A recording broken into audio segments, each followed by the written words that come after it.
بسم اللہ الرحمن الرحیم۔ دوستوں، واقعہ کربلا، مدینہ پاک سے کربلا تک پارٹ 4 لے کر آپ کی خدمت میں حاضر ہیں۔ جیسا کہ آپ نے پارٹ 3 میں سنا کہ اہل کوفہ نے بہت سے خط لکھے، امام کی بارگاہ میں بڑی عرضیاں بھیجی کہ آپ آئیں، ہم اس یزید پلید کی بیعت نہیں کرنا چاہتے، ہم آپ کے دست بیعت کے خواہشمند ہیں۔ اور والی مدینہ کو بھی یزید کی طرف سے یہ حکم ملا کہ حضرت امام سے بیعت لی جائے۔ حضرت امام نے بیعت سے انکار کیا اور آپ نے مدینہ سے مکہ کی طرف ہجرت کی۔ جب آپ مکہ پاک میں پہنچے تو بہت سے محبین اہل بیت، بڑے بڑے صحابہ کرام کے اولادوں نے، صحابہ کرام نے حضرت امام کو کوفہ کی طرف ہجرت سے منع کیا، کیونکہ کوفیوں کی بد عہدی اور بے وفائی مشہور تھی۔ لہٰذا اصرار یہ ہوا، حضرت ابن عباس، حضرت ابن عمر، حضرت جابر، حضرت ابو سعید خدری اور دیگر صحابہ کرام علیہم رضوان آپ کو روکنے پر بازد تھے، اور ہر کوئی یہی چاہتا تھا کہ آپ مکہ پاک میں ہی تشریف فرما رہیں، اور امام مسلم کو بھیجا گیا۔ امام مسلم جب گئے تو اہل کوفہ نے آپ کا بڑے اچھے انداز سے استقبال کیا، بڑے خوش ہوئے، اور بہت سے لوگوں نے امام پاک جو ہیں ان کے ہاتھ پر حضرت امام کی بیعت کی۔ جب امام مسلم نے حالات دیکھے کہ اچھے ہیں، آپ نے حضرت امام کو خط لکھ دیا کہ آپ تشریف لے آئیں، لیکن حالات کچھ ایسے تھے کہ جب یزید پلید کو امام مسلم کے آنے کی خبر ہوئی تو اس نے اپنے وفادار بندوں کو بھیجا، جنہوں نے جا کر کوفہ کے لوگوں کو ڈرایا، دھمکایا، کچھ عمائدین کو قید کر دیا، سختیاں کی۔ تو ایک روایت میں یوں بھی آتا ہے کہ کوفہ کی مسجد میں جب امام مسلم نے نماز شروع کی، 40,000 اور 70,000 بھی آیا، اتنے لوگوں نے امام کے پیچھے نماز شروع کی۔ تو جب امام نے نماز پڑھ کر سلام پھیر کے پیچھے دیکھا تو امام کے 2 شہزادے تھے، باقی سبھی لوگ بھاگ چکے تھے، کچھ ڈر کی وجہ سے، کچھ لالچ کی وجہ سے، یزید کے ظلم و ستم سے ڈر کر امام پاک کے ساتھ بے وفائی کر گئے۔ اب امام مسلم کو یہ بڑا ڈر تھا کہ میں نے تو حضرت امام کو خط بھی لکھ دیا ہے کہ آپ تشریف لے آئیں، حالات ٹھیک ہیں، لیکن بالآخر کیا ہوا کہ حضرت امام اور آپ کے شہزادوں کو بڑی بے دردی کے ساتھ شہید کر دیا گیا۔ یہ واقعہ علیحدہ سے انشاءاللہ کسی ویڈیو میں ہم حضرت امام کے شہزادوں کی شہادت، امام مسلم کی شہادت جو ہے یہ بھی بیان کریں گے، کیونکہ ابھی فی الحال ہم حضرت امام کی ہجرت کے بارے میں آپ کو سنا رہے ہیں۔ تو حضرت امام کو خط بھی ملا، کبائر صحابہ اور ان کی اولادیں حضرت امام سے اصرار کر رہے تھے کہ آپ کوفہ نہ جائیں، لیکن حضرت امام 3 ذی الحجہ کو 60 ہجری اپنے اہل بیت، اپنے خدام اور محبین، کل جن کی تعداد 82 ہے، ان نفوس قدسیہ کو لے کر عراق کی راہ اختیار کی، سفر پر چلے۔ اہل مکہ مکرمہ، اہل بیت طہار کے اس چھوٹے سے قافلے کو روانہ ہوتا دیکھ رہے ہیں۔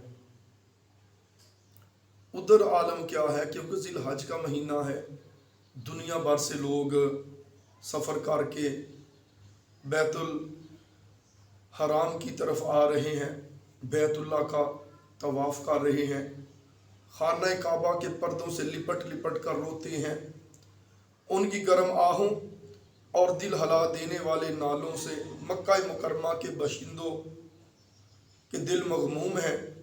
مکہ مکرمہ کا بچہ بچہ اہل بیت کے اس قافلے کو حرم سے رخصت ہوتے دیکھ کر آبدیدہ ہے۔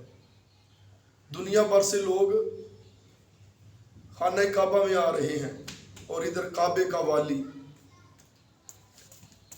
کعبہ کو چھوڑ کر کوفے کی طرف سفر اختیار کر رہے ہیں، مگر جان بازوں کے لشکر کے میر، فداکاروں کے قافلہ سالار مردانہ ہمت کے ساتھ کعبہ کو چھوڑ کر کوفہ کے رستے پر اپنی منزل کی طرف روانہ ہو گئے۔ اچھا، راستے میں ایک مقام پر بشیر ابن غالب اسدی وہ کوفہ سے مکہ کی طرف آ رہا تھا۔ حضرت امام سے ان کی ملاقات ہوئی، حال احوال دریافت کیا۔ جب اسے پتہ چلا کہ حضرت امام کوفہ کی طرف جا رہے ہیں تو حضرت امام نے ان سے پوچھا کہ بتائیں کوفہ کا کیا حال ہے، تو اس نے منع کر دیا۔ کہنے لگا، اے امام، ان لوگوں کے دل جو ہے وہ آپ کے ساتھ ہیں، اور تلواریں جو ہیں وہ یزید پلید کے ساتھ ہیں۔ حضرت امام نے فرمایا، ٹھیک ہے، تم سچ کہتے ہو، لیکن ہم اپنا ارادہ ترک نہیں کر سکتے۔ اسی طرح عبداللہ بن متی سے بھی ملاقات ہوئی، تو اس نے بھی بڑا اصرار کیا کہ حضرت امام اس سفر کو ترک کر دیں، بڑے اندیشے ظاہر کیے۔ حضرت امام نے فرمایا، ہمیں وہی مصیبت پہنچ سکتی ہے جو خداوند عالم نے ہمارے لیے مقرر فرما دی ہے۔ امام اپنے رستے پر چلتے رہے۔ راہ میں حضرت امام کو کوفیوں کی بد عہدی اور حضرت مسلم کی شہادت کی خبر مل گئی۔ اس وقت آپ کی جماعت میں مختلف رائے پائی گئی، اور ایک مقام پر تو حضرت امام نے بھی قصد ظاہر فرمایا کہ واپس چلتے ہیں۔ پھر گفتگو ہوتی رہی، اور بالآخر یہ قرار پایا کہ واپسی کا خیال ہی ترک کیا جائے اور اپنی منزل کی طرف پہنچا جائے۔ حضرت امام نے بھی اس مشورے سے اتفاق کیا، اور آگے قافلہ چل پڑا۔ سفر کرتے کرتے جب سادات کا یہ قافلہ اس منزل پر پہنچا جہاں سے کوفہ صرف 2 منزل رہ گیا تھا، آپ کو حر بن یزید ریاحی ملا۔ حر کے ساتھ ابن زیاد کے 1000 ہتھیار بند سوار تھے۔ حر نے حضرت امام رضی اللہ تعالی عنہ کی جناب میں عرض کیا کہ اس کو ابن زیاد نے آپ کی طرف بھیجا ہے، اور حکم دیا ہے کہ آپ کو اس کے پاس لے جایا جائے۔ اور حر نے عرض کیا کہ حضور، میں بڑا مجبور ہو کر آیا ہوں، مجھے کبھی بھی یہ گوارا نہیں کہ آپ کی خدمت میں ایسی بے ادبی یا ایسی جرت کروں۔ حضرت امام نے حر سے فرمایا کہ میں اس شہر میں خود نہیں آیا، بلکہ مجھے بلانے کے لیے اہل کوفہ کے اتنے خط گئے، اہل کوفہ نے اتنے پیغام بھیجے، تو میں ان کے کہنے پر آیا ہوں۔ اگر تم اے اہل کوفہ، اگر تم اپنے عہد و بیت پر قائم نہیں ہو، اور اپنی باتوں کا جو تم نے کہیں مجھ سے اس کا کوئی لحاظ نہیں ہے، تو میں تمہارے شہر میں داخل نہیں ہوتا، یہیں سے واپس چلا جاتا ہوں۔ حر نے قسم کھا کر کہا، ہم کو ان باتوں کا کچھ پتہ نہیں تھا کہ کوفہ کے لوگوں نے آپ کے پاس التجا نامے بھیجے ہیں، قاصد بھیجے ہیں، خطوط لکھے ہیں، ہمیں اس کا نہیں پتہ، مگر میں آپ کو نہ تو اب چھوڑ سکتا ہوں نہ واپس جانے دے سکتا ہوں، میں مجبور ہوں۔ اچھا، حر کے دل میں اہل بیت اطہار کی بڑی محبت تھی۔ وہاں پر جب بھی نماز پڑھی جاتی، حر جو ہے امام پاک کی اقتداء میں نماز پڑھتا، امام کے پیچھے نمازیں پڑھتا،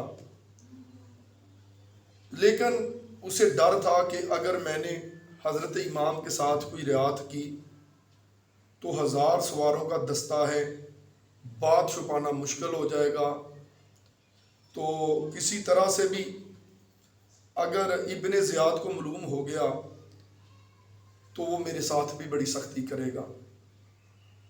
اس اندیشے اور خیال کی وجہ سے حر اپنی بات پر اڑا رہا، یہاں تک کہ حضرت امام کو کوفہ کی راہ سے ہٹ کر کربلا کے مقام پر اپنا پڑاؤ ڈالنا پڑا۔ یہ محرم 61 ہجری کی دوسری تاریخ تھی۔ آپ نے اس مقام کا نام دریافت کیا تو حضرت امام کو بتایا گیا کہ اسے مقام کربلا کہتے ہیں۔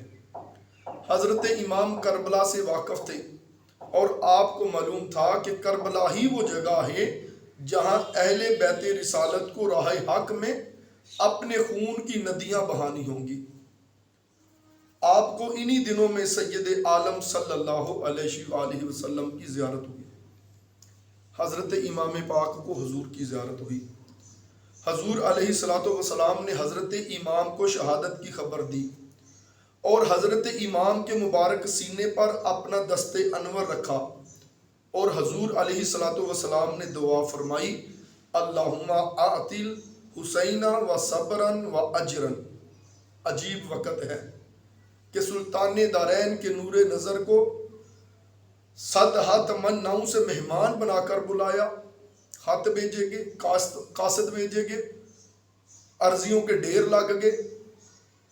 اہل کوفہ راتوں کو اپنے مکانوں کی چھتوں پر چڑھ کر امام کا رستہ دیکھتے۔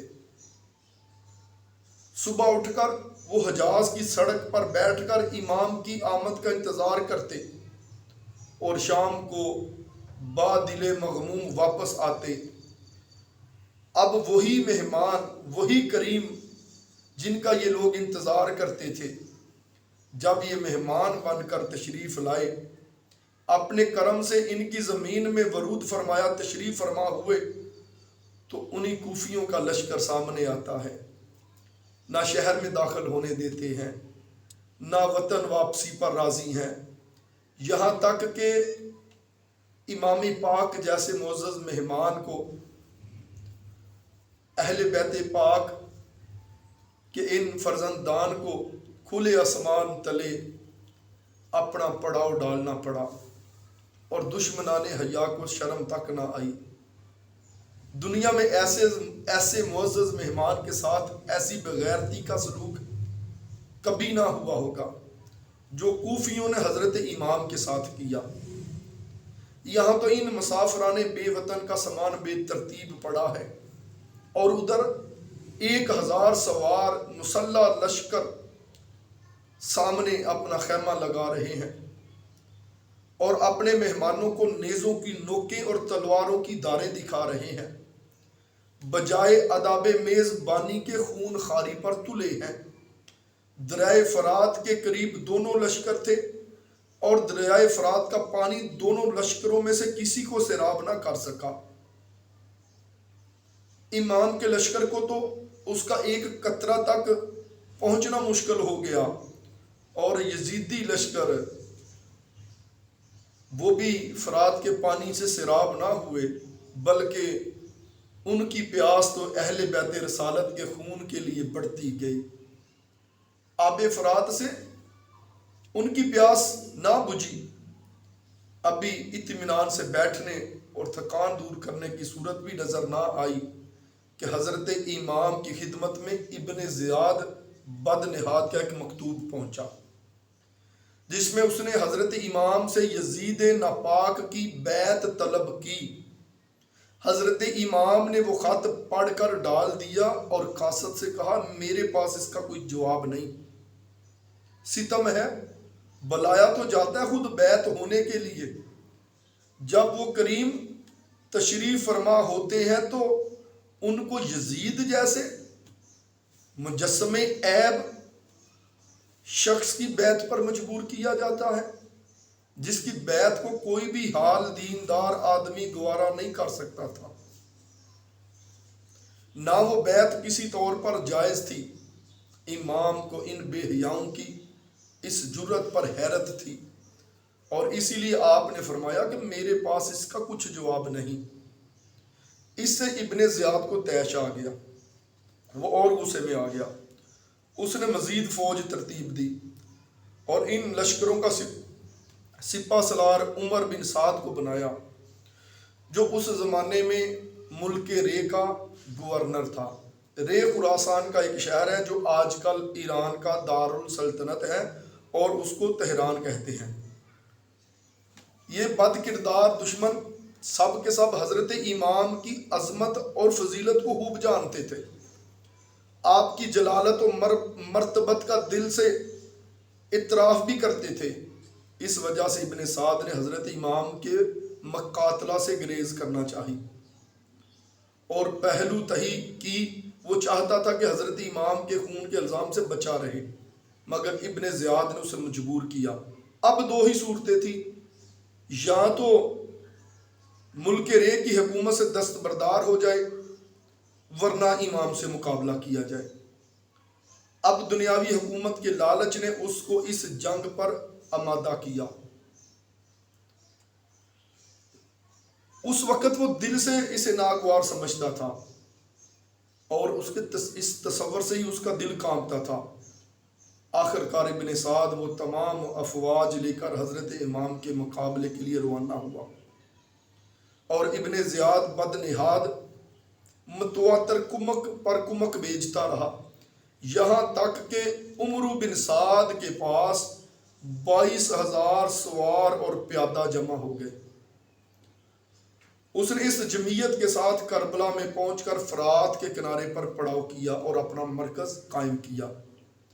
حیرت ناک بات ہے، اور دنیا کی کسی جنگ میں اس کی مثال نہیں ملتی، کہ کل 82 تو آدمی، ان میں بیویاں بھی، بچے بھی، بیمار بھی، پھر وہ بھی با ارادہ جنگ نہیں آئے تھے، اور انتظام حرب کافی نہ تھا ان کے پاس، ان کے لیے 22,000 کی جرار فوج بھیجی جائے۔ آخر وہ ان 82 نفوس قدسیہ کو اپنے خیال میں کیا سمجھتے تھے، اور ان کی شجاعت و بصالت کے کیسے کیسے مناظر ان کی آنکھوں نے دیکھے تھے، کہ اس چھوٹی سی جماعت کے لیے دگنی چگنی 10 گنی تو کیا 100 گنی تعداد کو بھی کافی نہ سمجھا۔ بے اندازہ لشکر بھیج دیے، فوجوں کے پہاڑ لگا ڈالے۔ اس پر بھی دل خوف زدہ ہے، اور جنگ آزماؤں اور دلاوروں کے حوصلے پست ہیں۔ وہ سمجھتے ہیں کہ شیران حق کے حملے کی تاب لانا مشکل ہے۔ مجبوراً یہ تدبیر کرنا پڑی کہ لشکر امام پر پانی بند کر دیا جائے۔